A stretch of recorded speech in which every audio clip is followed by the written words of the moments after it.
The Zarkith Empire had crushed over 100 planets.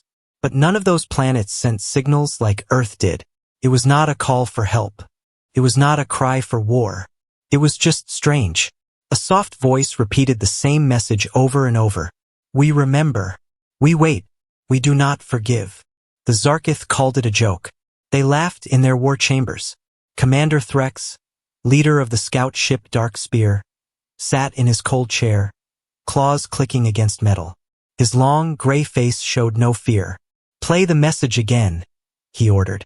The voice played once more, calm, human, female. We remember. We wait. We do not forgive. Threx narrowed his eyes. They want to scare us. Weak things bark when the blade is near. The crew agreed. Earth was a small, broken planet with foolish people. War among themselves. Climate damage. Too emotional. Too divided. The Zarkith had seen this before, and they had always won. Prepare to enter Earth space, Threx ordered. Let's teach them why we are feared. As the ship crossed Neptune's orbit, the signal changed. The message grew louder. Then silent. Then something new. We see you now. The lights flickered. The crew froze. Was that part of the recording? Asked a nervous voice. No, Threx replied. That was live. Inside the ship, machines started acting strange. Doors opened by themselves. Screens blinked with codes no one understood. One screen showed Earth. But it was wrong. The planet was covered in black mist, red lights glowing deep in the oceans. I don't like this, said First Officer Krell. This planet, it watches us. In the engine room, a scream echoed. A worker disappeared. Only his helmet was left behind, burnt from the inside. Cameras showed nothing. Just static. Then, a soft whisper from the ship's speakers. Turn back. Threx growled. Enough games. Fire a warning shot at the signal. The gunships charged. Lasers shot toward the source. But before they hit, everything stopped. Time. Sound. Movement. And then snap. One by one, the gunships exploded without warning. No fire. No flash. Just gone. On the bridge, panic grew. Krell tried to send a message back to the Empire. The communication screen went black. And then it spoke. The same soft voice. Calm. Cold. You were warned. A figure appeared on the screen. Not human. Not alien. Something in between. His body was metal. His face blank. No eyes. No mouth. Just a red light in the center. Spoke again. You should not have answered. We are Zarkith. Threx shouted at the screen. We do not fear you. The red light blinked. Then you will learn. Suddenly, the ship's gravity changed. Crew members floated, then slammed into the ceiling. Screams filled the halls. Threx fell to the floor, blood leaking from his mouth. He reached for his blaster, but it melted in his hand. No, he whispered. A shadow walked toward him. Silent, smooth, cold like death. Back on Earth, deep under the crust, a woman in a black coat stood in front of a control panel. She watched everything. The Zarkith, their fear, their failure. She turned to the others in the room, soldiers, scientists, and machines. They came faster than we thought, she said. A soldier stepped forward. Shall we send the others? The woman shook her head. No, one is enough. Let them understand. In space, the last camera on the Zarkith ship showed something horrifying. The stars were disappearing, one by one, as if something big, something alive was covering them. Then the screen turned black. Later that night, on a quiet hill in South America, a human boy looked up at the sky. His grandfather sat beside him. Did you hear? The boy asked. Another alien ship is gone. The old man smiled. Good. Why don't we ever tell them to stay away? The grandfather leaned closer, voice soft. We don't tell them, son. We let them find out. The Zarkith Empire held their war council in silence. A dark chamber floated above their homeworld. A giant table of bone and glass sat in the center, surrounded by warlords, generals, and science priests. On the screen in front of them was the last known image from the lost scout ship. A red light, a voice. And then, darkness. They were destroyed by ghosts, hissed one general. No, growled Supreme Warlord Seakrith. They were destroyed by humans. Another general slammed his fist. That's impossible. Earth is weak. Their weapons are old. Their people are soft. Seakrith stood slowly. He raised a clawed hand, and the room went silent. We believed that, he said. We were wrong. In the far reaches of space, a secret Zarkith lab buzzed with activity.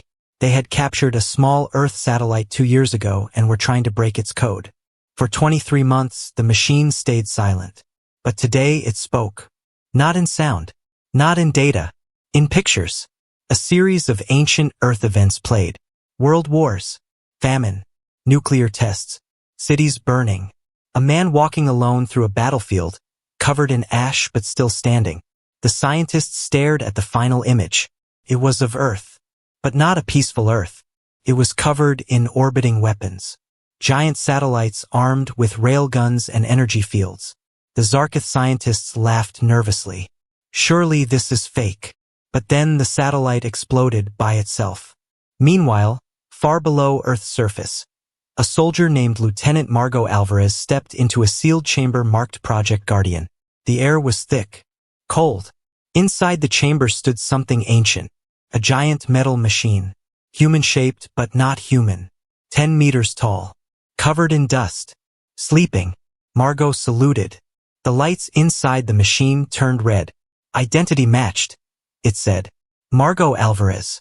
Earth Command. Order awaited. She took a deep breath. Wake up, she whispered. We're not alone anymore. The machine's chest opened. Steam hissed. Its core lit up with blue fire. Earth Guardian active. Back in Zarkith space, a spy drone returned. It had secretly recorded human transmissions for weeks. Now, the Empire would finally hear what the humans were planning. The screen flickered. A man appeared, gray beard, long coat, walking in front of troops. He spoke calmly. They think we're weak. That's the trick. That's always been the trick. We let them believe it. Because when monsters feel strong, they stop looking behind them. But now, we stop hiding. The video ended. No war maps. No enemy locations. Just that message. Seakrith stood in the war chamber once more. His face dark, his tone sharp. Send more ships, he commanded. We take Earth before they rise. A priest stepped forward. But, my lord, what if they already have? In orbit around Earth, a small Zarkith probe moved quietly. It floated near an abandoned space station.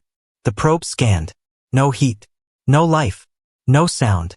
But then, the walls of the space station moved. They opened. Inside was not emptiness. Inside was hundreds of machines, small, fast, armed. They woke. They turned toward the probe. And they launched. Lieutenant Margot watched from a screen inside Earth Command as the enemy probe vanished. We showed them just enough, she said. Beside her, the old commander nodded. Let them believe we're still weak. Margot smiled. They'll never see us coming. Meanwhile, deep inside an asteroid near Jupiter, an old human AI sat in silence. It had one task: listen for lies. It had been sleeping for 60 years. Now, a Zarkith transmission passed through its range. The message was clear. Destroy Earth. Take their cities. Leave no survivors. The AI opened its ancient files. It accessed files marked Operation Mirror. It began uploading something into the Zarkith network. A virus, but not one that broke machines. One that told stories. Thousands of terrifying, human-made stories. Wars, destruction, the fall of invaders. A warning told in images. Zarkith soldiers began to panic as the screens in their ships showed things they never imagined. Human children fighting off war beasts. Old men flying nukes into alien suns. Entire cities turning into ghost armies. They thought Earth was soft. Now they weren't sure Earth was even sane. In one dark lab, a Zarkith technician whispered, "We were supposed to be the monsters." Another replied, "No, we were the prey." The prisoner sat alone in a cold metal room. He was Zarkith, tall, armored, eyes like glass. His name was Commander Varric, and he had once burned 3 planets. Now he couldn't move. His hands were locked in human steel, his voice silenced by their machines. And around him walls whispered. Low sounds, not words, like someone breathing too close. For 2 days the humans said nothing. No torture, no threats, only silence. Until today, a human woman entered the room. She was small, wearing a dark suit, her face calm. "My name is Captain Riley," she said. Varric didn't speak. He just stared. "You attacked our ship. You killed our crew." Still no answer. Captain Riley sat down. "You want to know something funny?" she asked. "You're the first Zarkith we've ever captured alive." Varric grinned slightly. "Then I'll be the last." Riley smiled back, but her eyes were cold. "You're not special. You're bait." Varric's smile faded. High above Earth, in orbit, 3 Zarkith ships waited for Varric's return. They had orders. If Varric was killed, fire on Earth's surface. But the humans knew. They always knew. Riley left the room and entered a chamber full of screens. "Any change?" she asked. "No," replied a young officer. "The alien fleet is watching, just like we want." "Good," Riley said. "It's time." Inside the prison room, the lights dimmed. A shadow moved near Varric. Then a whisper. "Mercy is a human thing."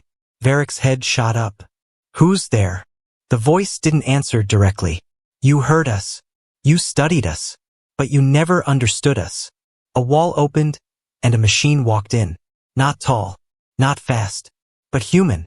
An old exosuit, scratched, burning red from the core.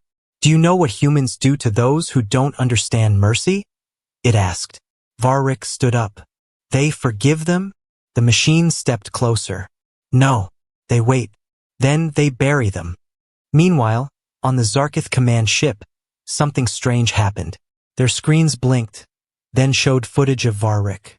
He was standing, but not speaking. Behind him, the human woman appeared again. She looked into the camera. "This is your final warning," she said. "Take him back. Leave, or stay, and learn why Earth doesn't need mercy anymore." One Zarkith general growled. "Empty threat." But then, the screen changed again. It showed Operation Dust, a classified Zarkith plan. Secret, never shared. Yet humans had it. They had all of it. "Impossible," a technician whispered. "They hacked us," said another. "No," said the general. "They've been watching longer than we thought." Back on Earth, Captain Riley stood near the ocean. Wind blew her coat. Behind her was something huge, a human war core hidden for years under the sea. It was now active, old, but alive. Machines were crawling up from the ocean like crabs. Weapons once buried after Earth's last war. Drones the size of whales. Silent flyers with red wings. Riley pressed a button.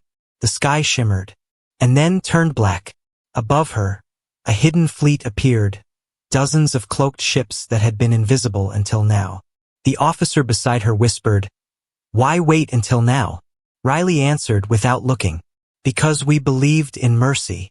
Varric was escorted to a ship and sent back to his people. They didn't thank the humans. They didn't leave Earth space. Instead, they prepared to strike. They thought humans had made a mistake. But as their ships flew closer, their systems glitched. Missiles turned off. Engines slowed. Their maps spun wildly. Something was jamming them. Something they couldn't see. A soft voice came through every speaker. "This was never mercy. This was a setup. And now you're in the cage." One by one, the Zarkith ships went dark. Not from fire. Not from weapons. From silence. Perfect, cold silence. The same silence they had used on others for centuries. Now it was theirs. On Earth, Riley looked at the stars. "They had a chance," she whispered. Beside her, an old general spoke. "We waited too long. We believed peace was enough." Riley nodded. "That was our first mistake." The Zarkith fleet came like a black storm. 50 warships, 20 destroyers, 1 dreadnought, the size of a city. Commander Ral stood on the bridge of his ship, grinning. "Earth has no defense grid," he said. "No space stations. No warning beacons. His second in command, Slur, nodded. Their systems are still old, still weak. Ral raised a hand. No more games. No more threats. Burn the planet. End the story. The fleet began its approach. Far below, on Earth, the oceans were calm. Birds flew in the morning sun. Children played in the fields. Farmers picked crops under the clear sky. But deep underground, behind a hidden metal door, alarms started to blink. A young soldier named Juno stood inside a giant room called Vault Echo. He had trained here his whole life, but never seen combat. He ran to the old man at the control table. Sir, Zarkith ships entering orbit. The man nodded. His voice was steady. They came late. That's our advantage. In orbit, Ral laughed. They don't even see us. His ship turned toward Earth's surface. Cannons locked on major cities: New York, Tokyo, Lagos, Sydney. Fire on my mark, he said. But before he finished the word, boom, something hit the side of his ship, hard. Then again, boom, boom, boom. Report, Ral yelled. Slur checked the scanners. His eyes widened. There's something behind us. They turned the ship. Nothing was there. Just empty space. But then, one by one, Earth's moons flickered. Yes, moons, not one. The Zarkith had only seen the front of Earth's natural moon. But behind it, hidden in shadow, were 3 more artificial moons. Black, cold, armored. Each one woke up like a beast from deep sleep. Their insides turned red. Weapons unfolded like wings. They opened fire. Juno watched the first blast from Vault Echo. A beam of blue light shot from one moon to the Zarkith dreadnought. It didn't explode. It folded, crushed into itself like paper, swallowed by gravity tech the Zarkith had never seen before. Juno whispered, "We were never defenseless." The old man smiled. "No, we were patient." Ral screamed on the ship. "How did we not detect them?" Slur stuttered. "Cloaked, hidden behind lunar mass. They used their own planet as a blind spot." Outside, Earth's skies cracked open. Not from damage. From portals. 10 human ships appeared, silent, sharp, designed like nothing the Zarkith had seen before. Painted black, shaped like arrows. No engines, just motion. "They're not flying," Slur whispered. "They're gliding through space." On one of the ships, a commander named Rika Vale stood with her crew. "Phantom Legion, ready," she said calmly. Her team, Earth's Hidden Strike Unit, nodded once. "Orders, Captain?" one soldier asked. Rika looked out the window. "Cut off their claws," she said. "One ship at a time." The first Zarkith destroyer was hit by a pulse bomb. It didn't explode. Instead, it forgot what it was. Its systems rebooted to factory mode. Doors opened. Engines shut down. The crew inside screamed. Human code had turned their own ship into a coffin. Back on Earth, Juno watched the battle in awe. "They're not even using full power." The old man nodded again.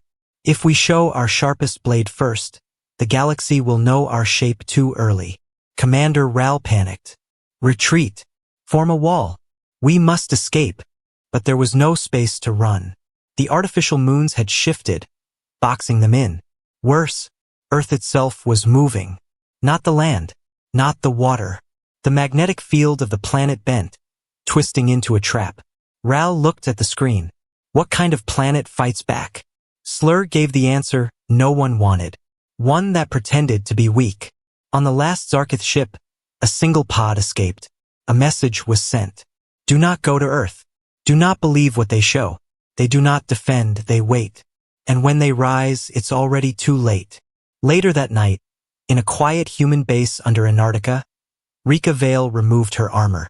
She looked at an old photograph on her desk, her parents smiling, from before the invasion. "Was that all of them?" she asked. A tech responded, "That was just the scouting fleet. More will come." Rika sighed. "Let them. Earth isn't a target. It's a test." In a distant corner of the galaxy, the message played for other alien empires. Most ignored it. 1 or 2 listened. One whispered to their queen, If Earth was really defenseless, why did no one return? The Zarkith war fleet floated above a burned moon. Their ships were scarred, engines shaking, soldiers afraid. They had seen too much, too many traps, too much silence, too many dead. Now, they waited. Commander Zero paced inside the war room of the lead cruiser. He was not like the others. His skin was darker, metal-plated, and one of his arms was mechanical. He had survived every invasion, until Earth. Now, even he was scared. "Why don't they chase us?" he growled. "Why let us live?" No one answered, because deep inside they all knew Earth wasn't done yet. On a nearby edge of the fleet, a small ship floated. It was old, no markings, cold, silent. A Zarkith patrol ship spotted it. "Strange," the pilot said. "It's not one of ours." They scanned the craft. One life form inside, human, female, unarmed. The Zarkith laughed. One human, floating alone. But when they tried to pull it in, their engines died. Their lights failed. Their doors locked. The lone human sat calmly inside her tiny shuttle. She wore a black coat, headphones, and a calm expression. She didn't panic. She didn't move. She just stared at the stars. Then, with one tap on her wrist device, everything changed. Inside the war fleet's command ship, alarms blared. "System breach!" A soldier screamed. "Where?" Commander Zero shouted. The screen blinked, then glitched, then played a message, her voice. "Hello. I'm not a soldier. I'm not from a unit. I'm not part of your war. I'm just curious." The screen turned black. Then red code started crawling across every surface, walls, floors, even the air vents blinked with symbols. "What is this?" The crew panicked. Zero stared in horror. "She's inside." In seconds, 20 Zarkith ships spun out of control. Some turned on each other. Some shut off engines. Some fired weapons into space without reason. "She hacked our fleet," someone cried. "No," whispered a technician. "She became the fleet." Her name was Elia Knox, once a software engineer, then a ghost in the net. The first human to merge fully with war AI. She didn't need guns. She didn't need armor. She used code as a weapon. She used thought to kill. Elia floated quietly in her pod. "Too loud," she whispered, feeling the Zarkith systems cry. "Too messy." Her eyes flickered with data. She had silenced 8 ships, 12 more to go. She closed her eyes and breathed. As she exhaled, another destroyer exploded. Back on Earth, Captain Riley watched from a satellite feed. "Is this her?" she asked. "Yes," replied the technician. "Elia Knox. Project Cipher." Riley folded her arms. "I thought we shut that down." "We did," the tech said. "But she didn't." The Zarkith were in chaos. "Who made this human?" Commander Zero shouted. No one answered, because Elia was not made. She volunteered. When the first Earth cities burned, she stepped forward. When peace failed, she offered her mind. And when Earth said no, she did it anyway. Zero gave the command. Cut power to the fleet. Hard shutdown. Too late. The emergency lights flickered on. Then a voice came through the main speaker. Her voice. "Why do you invade us? Why do you scream when we whisper? Why are you so easy to break?" One last ship tried to run. Turned. Full speed, hyperdrive charging. Elia smiled softly. "Running is allowed," she whispered, "but not rewarded." The ship reached half speed. Then it turned inside out, folded like a piece of paper caught in fire. No explosion, just a puff of blue mist. Back on Earth, Captain Riley looked at the stars. "She's not just fighting," she said quietly. "She's teaching them." The old general beside her side. "One human, and they're falling apart." "She warned us," Riley said. "She told us war would look different." In the wreckage of the Zarkith fleet, one last escape pod drifted into the void.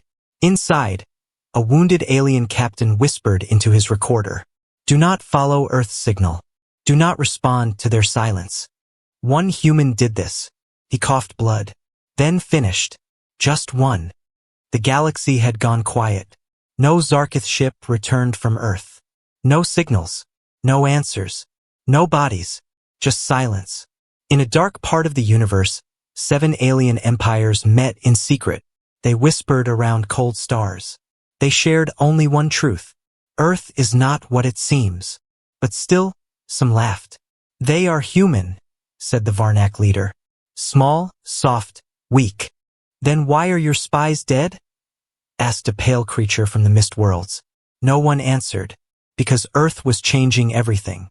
And no one understood how. Deep underground on Earth, in a city not found on any map, humans prepared quietly. No flags. No loud speeches. No reporters. Just soldiers. Engineers. Children learning battle plans in schools. They were not just surviving now. They were preparing for a war the universe didn't even know had started.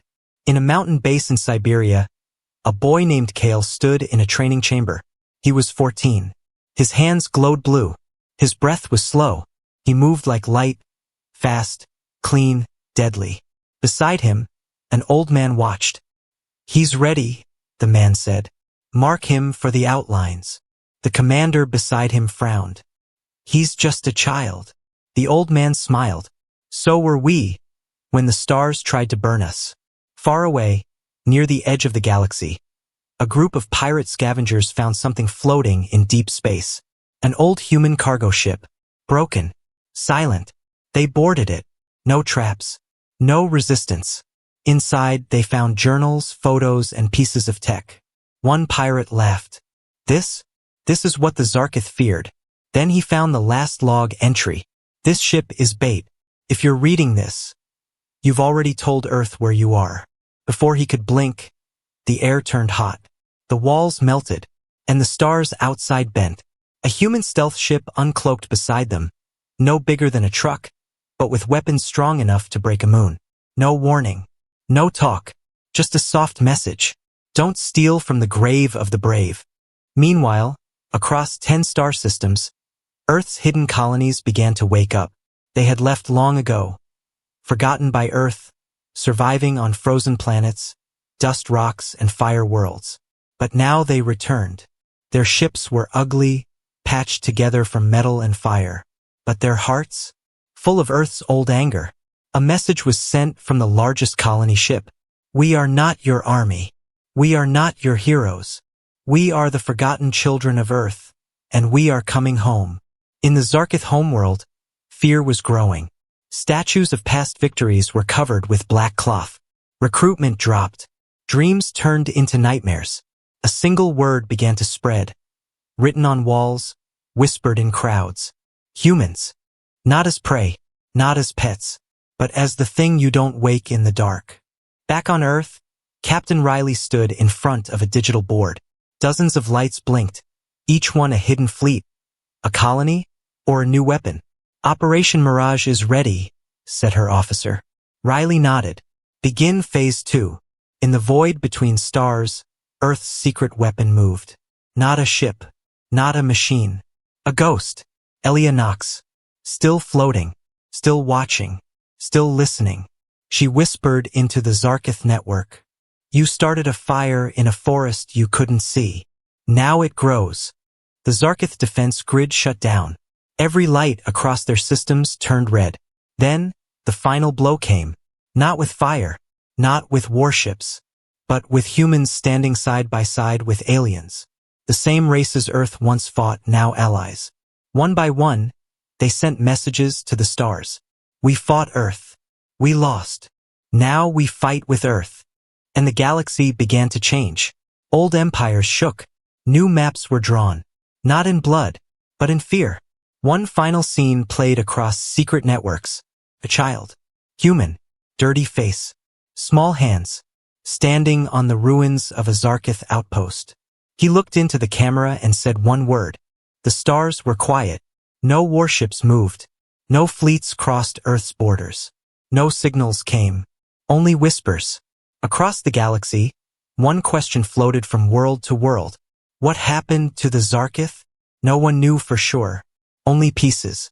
A broken ship here. A cracked helmet there. A black box full of screams. And then, a message. It came from the center of Earth's orbit. From a satellite no one had seen before. It called itself Project Final Echo. It broadcasted to every channel in the galaxy. No one could block it. No one could shut it down. The message played once, then played again, then repeated forever. The screen turned black. A human voice, soft, calm, cold, spoke. To those watching, you made a choice. You looked at Earth. You saw our music, our peace, our open hands. And you thought we were weak. The screen showed footage, real, raw. Human cities burning during the first attacks. Children hiding underground. Mothers carrying rifles. A soldier smiling through blood. You broke our skies. You crushed our homes. And still we rose. Across alien worlds, beings sat in silence, watching.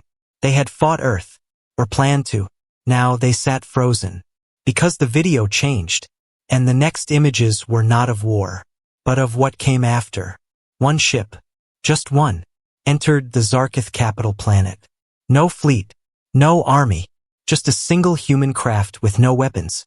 And yet, the city vanished, gone in seconds, replaced by glass and silence.